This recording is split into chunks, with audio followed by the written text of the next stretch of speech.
partiyalar gurulya deyip demetme, şu ähli partiyalar gurulon ya gurulacak, hemmesinin çileyen sani, ben maskanamın çileyen saninden az.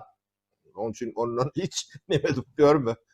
O lokan deme del, o hemmesin alanda bir yankı iklim falan spiysen neden de şolong saninden kendir. Parti, kadımlık parti olmaz.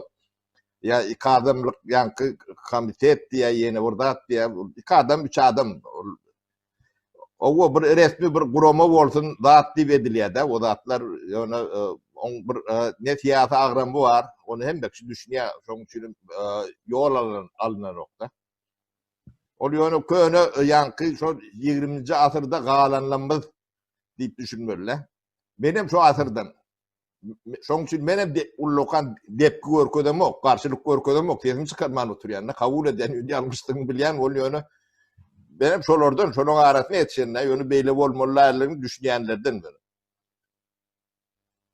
O parti urmaňyň bir topar demesi wadyr, ne Türkiýede parti urulajak bolany nähile ýyllar alýar käzi.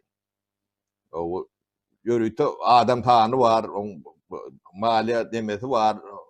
O guroman içinde de guromaları var, onu kontrol edýän var, beýlekini atap berýän var, onun ýaşlar bilen denarlar bilen işlemeli nemeleri var. Bu topor nemesi bağda bar, o da atlar ýöne iki adamlyk adyn nemedi bir ýerde peçat eden bilen o formalny atlar da.